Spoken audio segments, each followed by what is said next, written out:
Oi gente, Roberto Relubíscaro aqui. Há algum tempo eu resenhei no meu canal uma série sueca que internacionalmente é conhecida como Real Humans, Humanos Reais. Essa série inclusive ganhou refilmagem na Grã-Bretanha e tal, que é sensacional. Em um futuro próximo, humanos e androides têm que conviver, né? Porque os androides são usados para fazer trabalhos de toda espécie, para acompanhar pessoas. E aí então você vai ter grupos anti-androides, preconceito contra os androides, só que também você vai ter grupos, inclusive dos próprios androides, buscando por direitos como adoção, reprodução. Os androides vão ficando cada vez mais parecidos com os seres humanos. Tem gente que duvida que eles consigam amar, tal. Eu lembrei muito dessa série enquanto eu vi a minissérie em animação, né, um anime, em 8 episódios, chamado Pluto, que estreou no final de outubro de 2023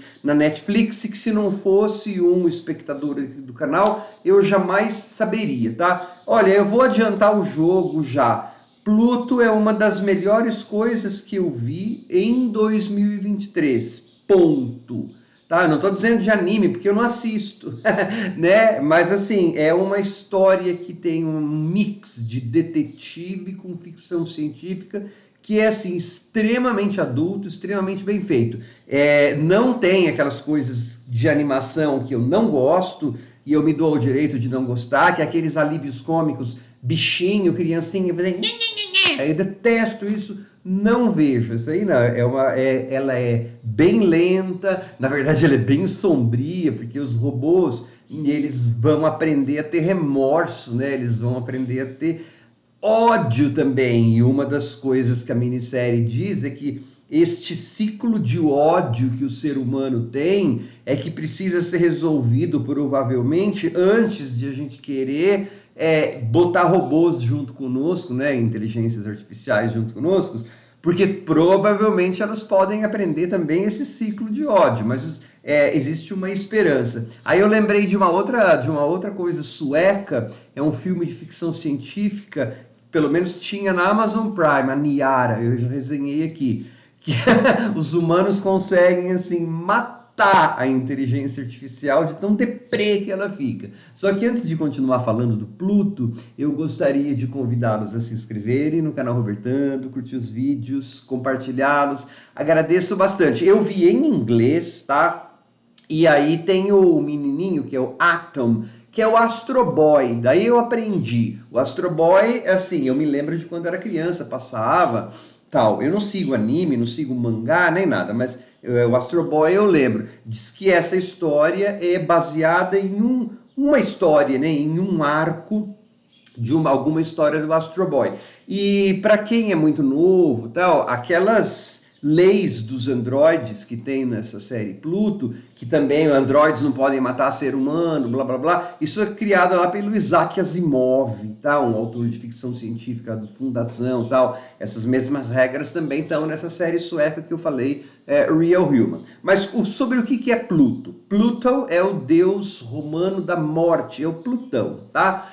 Então, nesse mundo, num futuro próximo, existe um serial killer que está matando os robôs mais desenvolvidos, né, mais avançados do mundo, e os humanos que são a favor dos direitos dos robôs.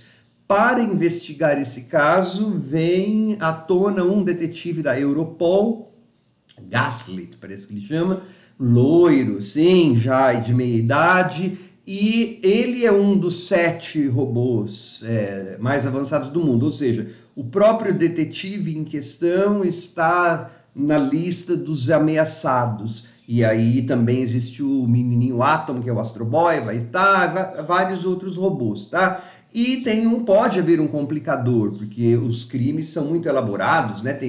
Colocam um chifre nos cadáveres, não sei o quê, mas pode ser que seja um robô que esteja matando, e isso é contra as leis dos robôs, porque uma das ideias da série é que os robôs vão aprendendo coisas, querem adotar, vão aprendendo a chorar, vão aprendendo a experienciar o luto, a amar, mas eles também vão aprender então a ter ódio e vão aprender a ter todas as emoções humanas, tá? O primeiro capítulo é assim, eu achei toda a série primorosa, mas o primeiro capítulo é muito especial, né? São capítulos enormes tem uns que duram mais de 1 hora. É uma série bem lenta, pessoal, bem lenta. São estudos de personagem e está muito ligada com os diálogos. Mas no primeiro você tem o estabelecimento do caso, eles apresentam o detetive, não sei o quê, e aí você conhece mais a miúde, assim, um dos robôs que quer aprender a tocar piano. Então você vai ver o relacionamento dele de amizade, aí você vai ver lá, com o compositor. Tá legal? Que é para mostrar logo no primeiro que tem um problema, no primeiro episódio tem um problema, e esses robôs são muito mais complexos, e para te pegar emocionalmente. Eu cheguei a chorar nessa série, meus olhos ficaram marejados mesmo, porque você não vai poder ficar muito ligado aos personagens. Os robôs, eles são bem humanizados, tá? Alguns. Bom, e aí, você vai lá, então é uma de detetive, esse detetive está investigando, só que tem um outro dado aí, né? Você vai ter também vários desses robôs, desses 7 robôs, participaram de uma guerra contra o tal do Reino da Pérsia, que é assim, os governos achavam que esse reino tinha armas químicas, armas atômicas, só que era mentira, não tinha. Mas mesmo assim, esse reino foi invadido, tá? E aí, olha o Iraque, né? A invasão dos Estados Unidos no Iraque e tal. E daí, quem matou um monte de robôs foram os próprios robôs. Então você vai ter uma série que vai trabalhar com trauma de guerra. Esses robôs que estão morrendo, eles têm traumas de guerra, eles têm que se haver com o trauma de guerra, mas ao mesmo tempo tem uns que querem adotar família. Aí você vai ver também os mecanismos de como os robôs lidam com esse trauma de guerra que eles têm. Vai adotar crianças, vai ser detetive, vai fazer não sei o quê. E aí, então, nesses 8 episódios cumpridos, você vai ter toda essa investigação policial e, ao mesmo tempo, você vai ter a parte de ficção científica. Quem é Pluto? O que está acontecendo? Por que esses robôs estão morrendo? Tem uma coisa maior por trás disso? Claro que vai ter, porque mistura ficção científica com série policial, né? E é assim, gente, um primor, porque os diálogos são muito bem feitos. A animação, eu não vou ficar discutindo a qualidade da animação, porque eu não entendo. Para mim, pareceu perfeita a animação, tá? Eu achei, assim, as personagens bem... não aquelas coisas um parecido com o outro. Eu achei legal eles criarem personagens do detetive, não é aquelas coisas de anime, aqueles cabelos curtos. Tem um lá que é assim, mas o detetive parecia que o show tinha sido feito para nós ocidentais, né? Assim, era um detetive loirão, já de meia idade, e aí é bacana você ver nuances que o show tem, porque, por exemplo, o detetive, a inteligência artificial dele é menos avançada do que a do Atom, que é o tal do menininho do Astro Boy. E aí você vai ver, assim, o Astro Boy já consegue, o Atom já consegue comer. Não, eu acho que eu estou aprendendo a comer de tanto ver eles comerem, fala lá.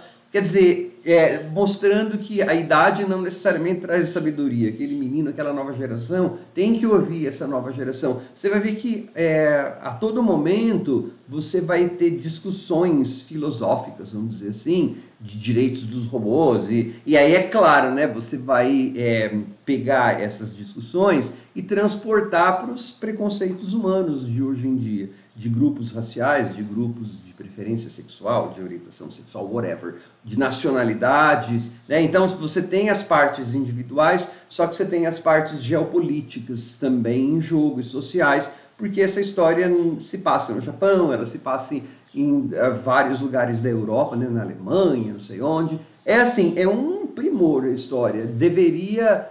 Dá para ver mais de uma vez, porque ela é muito complexa, você sempre vai pegando elementos assim novos, né? A dublagem em inglês está muito bem feita, as vozes estão ótimas, tá? Eu fiquei com preguiça de ficar lendo legenda, eu entendo inglês bem, então eu assisti em inglês. Tá maravilhosa a dublagem. Geralmente dublagem em inglês eu não gosto, né? Mas essa aí, para mim, o Gaslit é aquela voz lá daquele detetive. Durante um período lá, eu falei, nossa, achei um detetive novo para ser meu ídolo, assim, né? Porque o detetive vai criando. Claro, como eu sou fã de série policial, eu me identifiquei primeiro com ele.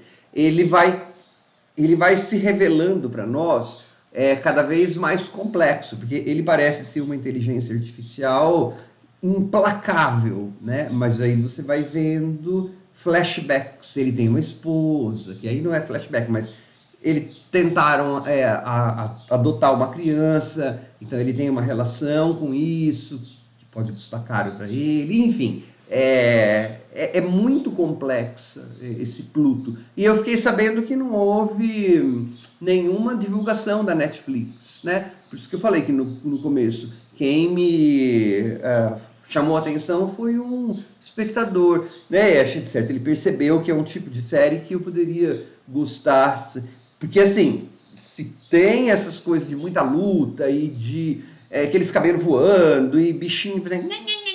Não vou ver, né? É um direito que eu tenho, eu tô um velho. Esse aí não, eu sou um velho rabugento. Essa aí não, tem as personagens infantis, você vai ter a irmãzinha do Atom e o próprio Atom agindo como criança, com aquela curiosidade, mas faz parte do material dramatúrgico ali, de mostrar como que esses robôs estão ficando cada vez mais parecidos com os humanos, mas não estão só com características que às vezes essas séries de inteligência artificial mostram, os robôs aprendendo a amar, tudo bem, tem, só que eles também vão aprender as nossas piores características, tá? E aí vai ter um desdobramento muito grandão. Nossa, Pluto é sensacional. A trilha sonora linda, música assim, incidental, é perfeito. Amei demais. Tchau.